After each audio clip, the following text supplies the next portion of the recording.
Have you ever had to do something that seemed impossible? Maybe something you never thought of that you could do. It's so easy in life to find ourselves in situations that cause us to think, well, there's no way I can do that.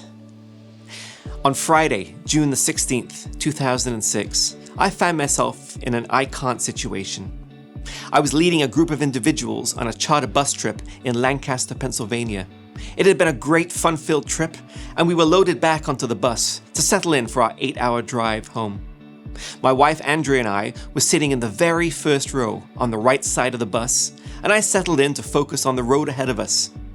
15 minutes after our departure, I noticed that we were drifting to the right, slowly at first, and then faster. I glanced over to our bus driver, and to my shock, he was slumped over at the wheel. In that instant, something inside me told me to grab the wheel. In a matter of seconds, I had taken the 2 or 3 steps from my seat to the driver's position. I reached in front of the driver, grabbed the wheel with both hands. By this time, we had quickly moved over 2 lanes, thankfully not hitting any other vehicles, but were now scraping along the metal guardrail at the side of the highway shoulder, which overlooked an embankment. Unfortunately, the driver was still pressing down on the gas as we continued to slide along the railing. I reached in with my foot and kicked his foot off the pedal, found the brake, and brought the bus to a stop.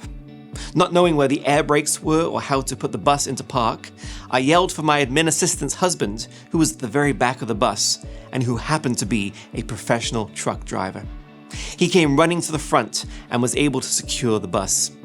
After calling 911, a coworker and myself went outside to place the metal orange triangles behind the bus, and I saw the 1-800 number on the back. Remember, back then smartphones were in their infancy, and we all had flip phones. Walking back to the bus, I saw the long gash running down the side of it. At that moment, the reality hit that we would have rolled down the hill at the side of the highway if I hadn't moved quickly and brought the bus to a stop. I'm not the kind of person to jump into action.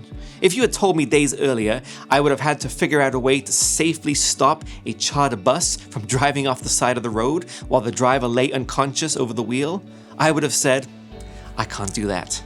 But somehow, on that day, I was able to do what needed to be done. One of my favorite passages in the Bible that I bookmarked when I was a young boy is Philippians 4:13. It says, I can do all things because Jesus gives me the strength. In life, we all face I can't moments. Moments where the task at hand seems too great or too big for us to accomplish. But it's in these situations that this verse becomes very alive.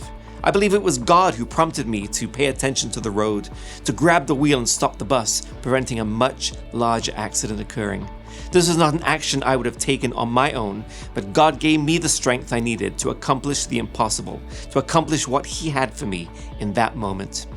He promises to do that for you too. We all have seemingly impossible situations or mountains in our lives to climb, and God promises that you don't have to tackle it alone. We can lean on the promise in Philippians 4:13. We can do all things because He helps us.